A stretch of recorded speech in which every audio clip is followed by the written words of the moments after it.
Olha só, pessoal, mais um Fala Carlão, e você já sabe, o Fala Carlão é sempre na prateleira de cima do agronegócio brasileiro. Vocês que acompanham o Domingão do Carlão sabem que eu prometi ontem para vocês que hoje, segunda-feira, a gente ia continuar aquele papo com o Maurício Veloso, que é presidente da Socom. Ontem contou toda a história dele para a gente, mas hoje eu terminei falando lá de tempos bicudos, tempos com preços de commodities mais achatados, tempos mais desafiadores, e o Maurício é o presidente da Socom, que é a Associação Brasileira do Pessoal aí do Confinamento. Ô, Maurício, obrigado pela sua prosa de ontem, né? E agora, hoje, vamos falar um pouquinho de pecuária. Os tempos mudaram, eu acho que esse é eu queria começar que você refletisse nessa linha. O que mudou? Mudou a pecuária, mudou o mundo, mudaram os consumidores, mudaram todas as relações de margem do negócio pecuário. Mudou tudo, mas mudou tanto que quem não compreender a profundidade dessa mudança vai ser excluída do negócio. É muito sério, e a gente sempre disse, Carlão, que a pecuária não quebrava. Ninguém quebrava na pecuária. Você sabe que eu me lembro de muitas conversas com gente mais aí da velha guarda, vamos chamar assim, falando assim, Carlão, a pecuária é um negócio com uma margem muito apertada e tal, mas ó, você não vai escutar ninguém quebra por causa de pecuária, porque é um negócio de liquidez, barbaridade. Eu mesmo volto e meio a repetir, né, gente, liquidez, eu tenho gado, eu vendo a hora que eu quero. Exatamente. E, para minha surpresa, a gente está gravou essa prosa aqui que você está vendo na segunda-feira, a gente gravou durante uma reunião das BRAM, a Associação Brasileira das Indústrias de Suplementos Minerais, e que esse moço aqui veio para dar uma balançada, chacoalhar um pouquinho a gente. Porque a gente está meio acostumado com as perguntas de sempre, e parece que mudou todas as perguntas, né, Maurício? Mudou. E você sabe que o que muda a história não são as respostas, são as perguntas. Pois né? é. E o que acontece? Alguns paradigmas, os fundamentos daquela pecuária de quase 500 anos, onde nós todos, você que está me ouvindo e a gente, a história em que fomos formados, não apenas os pecuaristas, mas toda a cadeia de empresas, de indústrias, tudo isso se formou, se forjou em cima de uma pecuária onde a margem sobre o negócio era superior a 50%. Se você fizesse tudo errado, ainda assim você ganhava dinheiro. E agora a coisa se inverteu assustadoramente. Se você fizer tudo certo dentro da porteira, não garante a você que você ganhe dinheiro. Ao contrário, você pode, inclusive, perder dinheiro e muito. Por quê? Porque você precisa ser bom dentro da porteira e você precisa ser melhor ainda fora da porteira, com uma visão comercial, ou como eu gosto de dizer, Carlão, é uma visão financista. Você hoje tem a obrigação de gostar tanto de dinheiro quanto você gosta de gado, senão a coisa não rola. Agora, vamos ser práticos. Eu gosto de desenhar para o meu público, Vamos né? lá. Você sabe, né? Porque a gente fala, tem uma visão prática e tal. Você está dizendo o seguinte, se eu estou compreendendo um pouquinho o que você está falando, é o seguinte, hoje, o cidadão que é fazendeiro, que é pecuarista, se ele não entender de custo de produção, então vamos começar aí, e você falou nessa palestra que muitos fatores, mas assim, São tem muitas as competências. Quais são, vamos dizer assim, para a gente, vamos tentar, as que você considera aquelas prioritárias aqui? Olha, nós estamos falando do quê? quando você fala sobre as condições prioritárias para o camarada se dar bem na pecuária, você que está me ouvindo, ou grande parte das pessoas que está ouvindo, logo pensa em adubação, logo pensa num capim diferente, logo pensa num proteinado mágico. Mas eu vou dizer, os dois fatores mais importantes hoje chama-se humildade. É preciso que cada um de nós reconheça as nossas limitações, precisa ter humildade. Não é fácil a gente reconhecer as nossas fragilidades. A gente nem gosta muito, A gente né? não gosta muito, né, de apontar o dedo para si e saber que somos limitados. Estamos limitados. E o outro aspecto é o de ter vontade. A vontade de mudar. A gente gosta de apontar os outros, apontar o dedo para os outros, está errado, está errado, está errado, tá errado, tem que mudar, mas existe uma dificuldade muito grande de mudar-se. Então, isso precisa acontecer. Isto precisa acontecer para que todos esses fundamentos, esses novos fundamentos da nova pecuária sejam incorporados à nossa vida, ao nosso dia a dia. Então, é preciso, Carlão, é preciso que, por exemplo, a gente não trabalhe mais de forma automática. Vende boi, compra o bezerro. Não. Você vai comprar o quê e por quê?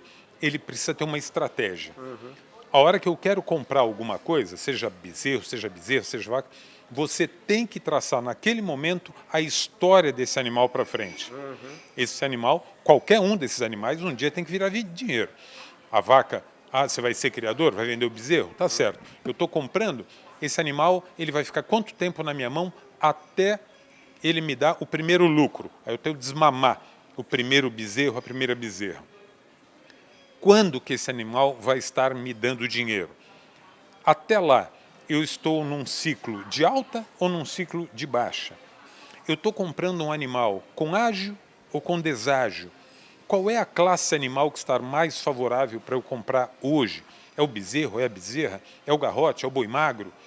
Ou está no momento de eu não comprar absolutamente nada, de eu ficar no stand-by e deixar minhas pastagens descansarem? Quer dizer, esta visão é muito importante. Quando que eu devo fechar uma venda? Eu fecho uma venda e compro o bezerro, ou eu compro o bezerro para depois esperar que o mercado me seja favorável, para que os astros se alinhem e eu tenha a sorte de a arroba daquele dia que eu for vender vai estar cobrindo os meus custos e me dando margem, hein? Isso é cassino. Isso é cassino. Pecuária não é cassino. Acabou.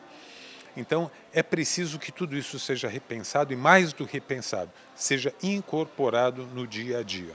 E a gente não pode ter vergonha, Carlão, de dizer, não sei, estou perdido, não sei como é que eu vou fazer, e contratar alguém competente. Não é para contratar o mais barato, qualquer um. Você precisa contratar alguém que seja melhor, muito melhor do que você. Não vai atrás do mais barato, porque vai dar com os burros na água, vai aumentar o seu prejuízo, muito. Escuta,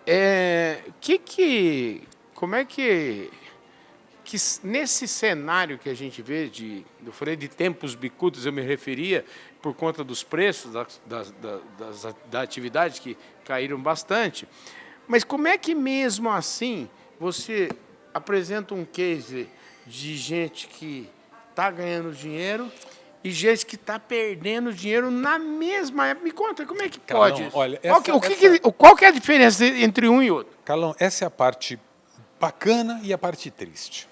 No fechamento do ano passado, 2022, nós tivemos muitos confinadores, terminadores. Eu digo terminadores e confinadores porque necessariamente não precisa terminar em confinamento convencional, pode ser em TIP, algo do gênero. Mas a gente assistiu pecuaristas ganhando 500, 1.000, R$1.500 por boi abatido. E a gente, no mesmo dia, nos mesmos momentos, dentro da mesma indústria frigorífica, a gente assistiu pecuaristas perdendo 500, 1.000, R$1.500 por cabeça abatida.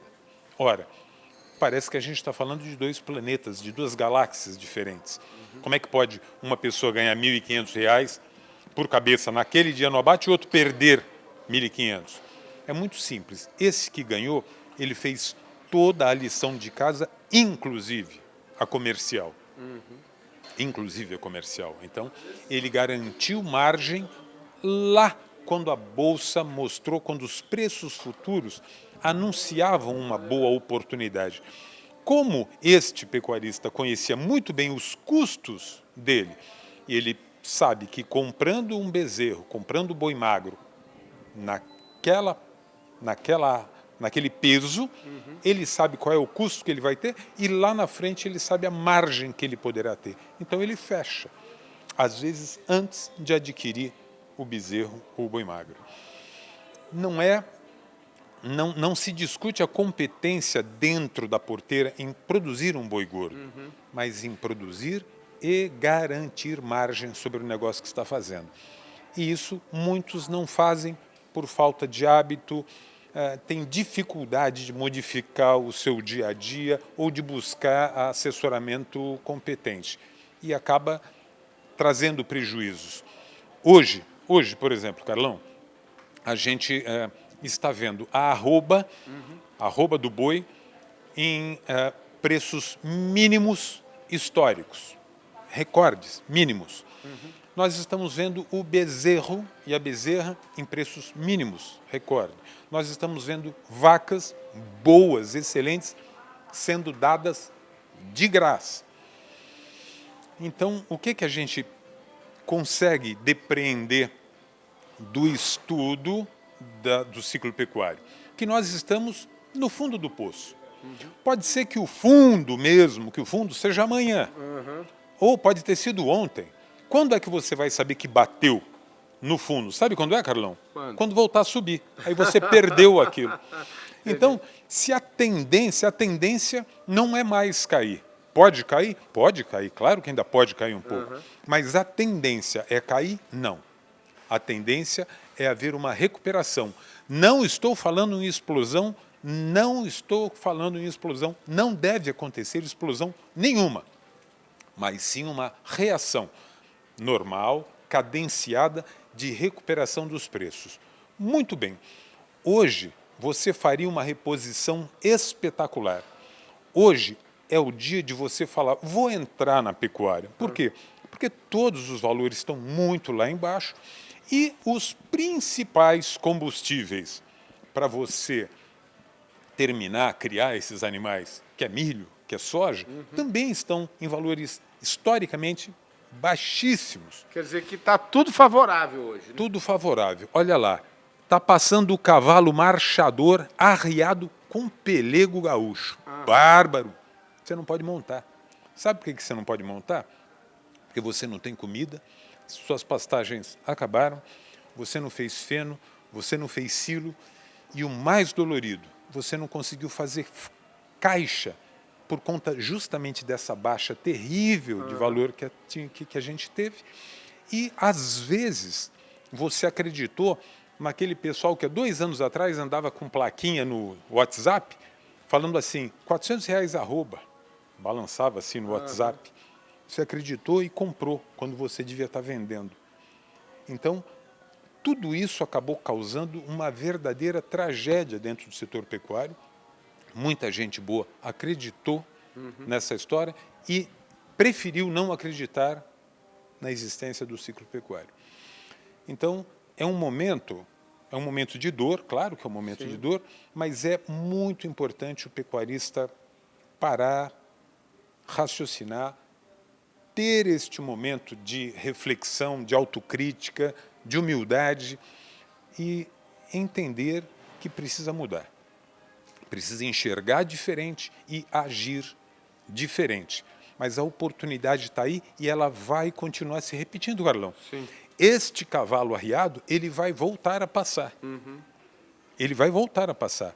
Mas é importante que a gente, todos nós do setor, paremos de agir com a emoção. Não é com emoção. A gente não pode torcer.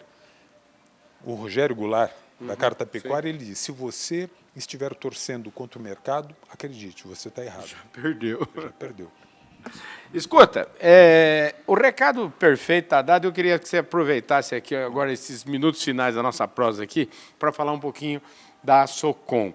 E eu quero, ao te pedir isso, também quero falar um pouquinho, porque parece que todo esse desenho que você fez, todo esse panorama que você trouxe para a gente, na minha mente, eu vejo isso, parece que tem uma palavra importante, que é a questão da informação, da educação, na verdade, e é um modus de... é uma coisa mental que tem que mudar. Eu queria que você falasse um pouquinho, então, disso, e do trabalho da Socom e que tipo de trabalho que a Socom faz que pode ajudar o pecuarista a fazer turnaround aí? Bom, vamos lá. Essa questão, né, do autoconhecimento e da coragem para mudar já está dito, não é? Nós, da Socom, eu, por enquanto, estou presidente da Socom, daqui a pouquinho troca o presidente, coisa absolutamente saudável, mas a gente tem procurado o tempo todo alertar os nossos associados e todos os pecuaristas de uma forma geral, em todas as entrevistas, no nosso boletim diário, a gente procura estar alertando o pessoal para que justamente não haja na emoção, e sim na razão, com dados. E a Socom, ela trabalha em dois campos diferentes que, na verdade, estão integrados e se apoiam. Um é justamente nesse aspecto de cuidar para que o pecuarista trabalhe sempre com margem positiva. E o outro campo em que a gente trabalha é o campo político, né? É o campo político. Político o quê? Político partidário.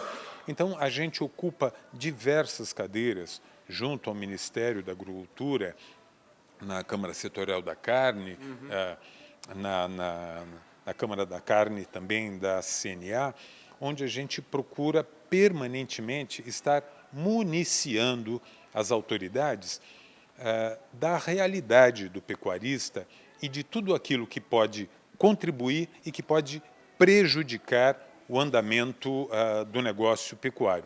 Não é fácil, são embates diários, difíceis, mas a gente tem conseguido ser chamado, nós temos sido demandados por todas essas autoridades para que a gente contribua ou para que a gente coordene ou para que a gente efetivamente escreva regramentos que se adequem às necessidades de hoje do pecuarista.